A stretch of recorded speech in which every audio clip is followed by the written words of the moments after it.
السلام علیکم ورحمۃ اللہ وبرکاتہ۔ کربلا کے میدان میں حضرت حسین رضی اللہ تعالیٰ عنہ کا سر مبارک کاٹ کر دشمنوں کا لشکر اپنے بادشاہ یزید کے محل کی طرف چلا۔ محل میں ایک فوجی نے یزید کے سامنے حضرت حسین رضی اللہ تعالیٰ عنہ کا کٹا سر رکھ دیا۔ حضرت حسین کا سر مبارک دیکھ کر یزید بہت خوش ہوا اور پھر اس نے اپنے ہاتھ میں ایک چھڑی لے کر حضرت حسین کے سر مبارک پر ماری اور کہنے لگا کہ اے لوگو دیکھ لو، جو بھی میری مخالفت کرے گا اس کا یہی انجام ہوگا۔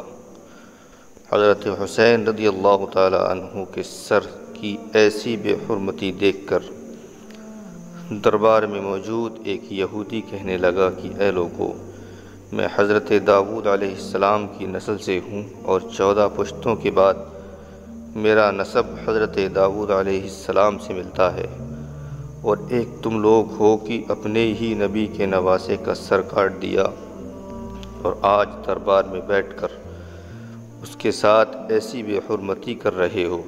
تم کیسے اپنے نبی کے سچے عاشق ہو؟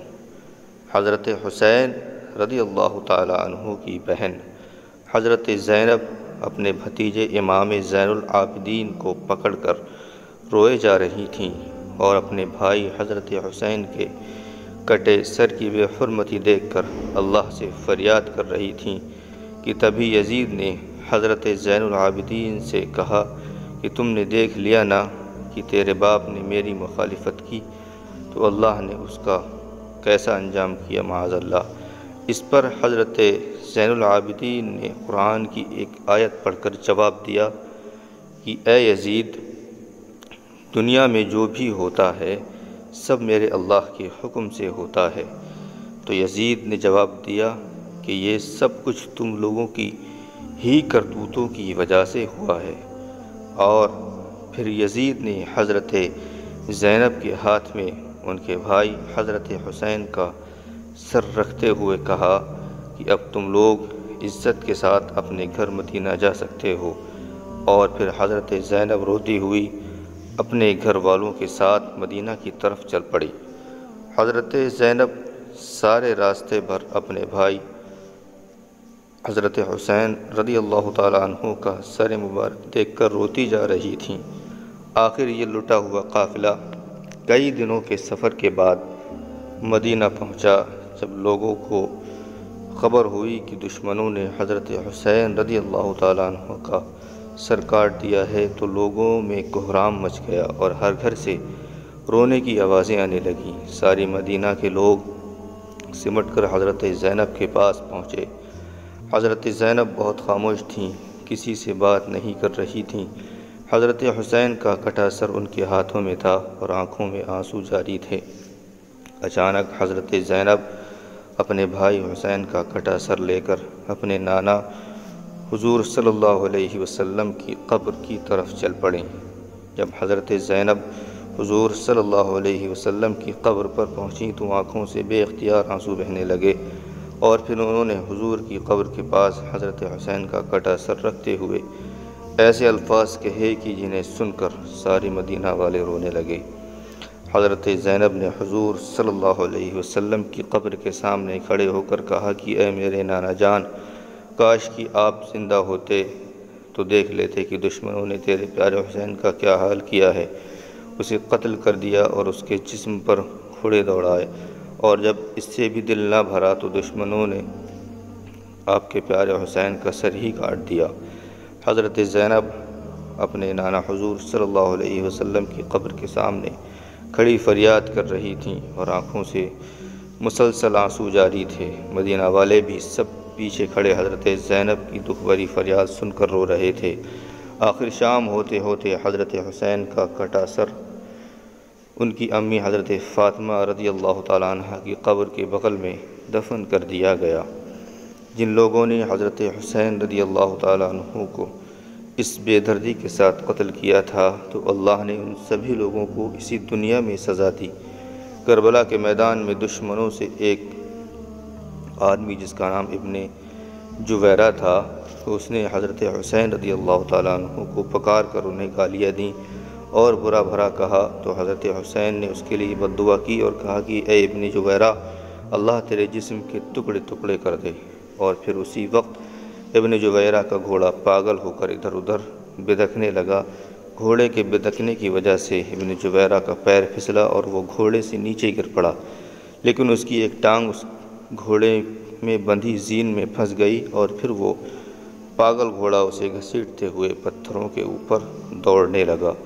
وہ گھوڑا ابن جویرہ کو گھسیٹتا ہوا اتنی تیز دوڑ رہا تھا کہ پتھروں کی چوٹ سے ابن جویرہ کا سر کٹ کٹ کر گرنے لگا اور آخر اس کا سارا جسم کٹ کر ختم ہو گیا۔ صرف اس کی وہ ٹانگ بچی کہ جو اس گھوڑے کی زین میں پھنس گئی تھی۔ جس وقت کربلا کے میدان میں حضرت حسین رضی اللہ تعالیٰ عنہ 3 دنوں کے پیاسے دریا کے کنارے بیٹھ کر پانی پینے جا رہے تھے، تو اسی وقت دشمنوں میں سے ایک آدمی جس کا نام ابن نمیر تھا، اس نے حضرت حسین کے منہ کی طرف ایک تیر چلایا۔ وہ تیر سیدھا آ کر حضرت حسین کی گردن میں لگتا ہوا دوسری طرف نکل گیا، جس کی وجہ سے حضرت حسین پانی نہ پی سکے اور ان کی گردن سے خون بہنے لگا۔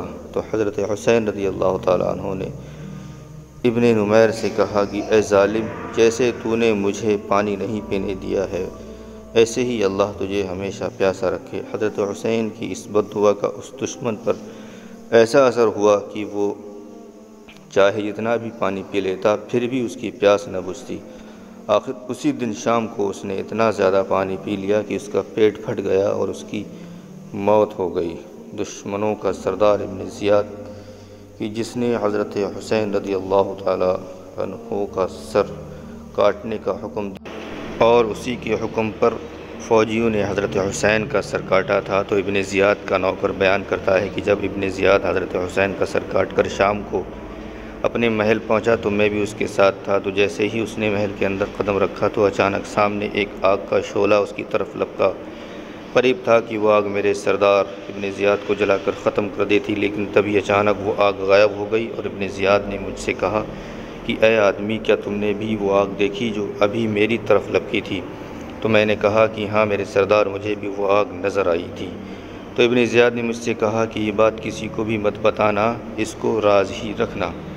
حضرت سفیان ثوری رحمۃ اللہ تعالیٰ علیہ فرماتے ہیں کہ حضرت حسین کو قتل کرنے والے دشمنوں میں سے 2 لوگوں کا بہت برا انجام دیکھا۔ ایک تو ان میں سے ایسا آدمی تھا کہ اس کی شرمگاہ اپنے آپ بہت زیادہ لمبی بڑھتی جا رہی تھی اور پھر بڑھتے بڑھتے وہ اتنی لمبی ہو گئی کہ اسے اپنی شرمگاہ کسی چیز سے باندھ کر رکھنی پڑتی اور وہ شرم سے لوگوں کے بیچ نہ جاتا، اپنے گھر میں ہی بیٹھا رہتا۔ اور دوسرے آدمی کا انجام میں نے ایسا دیکھا کہ اسے اتنی زیادہ پیاس لگتی تھی کہ وہ چاہے سارے دریا کا پانی پی لیتا پھر بھی اس کی پیاس نہ بجھتی۔ آخر ایک دن اس نے اتنا زیادہ پانی پی لیا کہ اس کا پیٹ پھٹ ہی گیا اور اس کی موت ہو گئی۔ حضرت ابو قبیل فرماتے ہیں کہ کربلا کے میدان میں دوپہر کے وقت حضرت حسین کو شہید کیا گیا تھا، تو جس وقت حضرت حسین کو شہید کیا گیا تو اچانک سورج گرہن ہونے لگا اور پھر سورج چھپتے چھپتے اتنے زیادہ چھپ گیا کہ دوپہر کے وقت رات کی طرح اندھیرا ہو گیا اور آسمان میں تارے نظر آنے لگے اور ہمیں ایسا لگنے لگا کہ شاید قیامت آ گئی ہے۔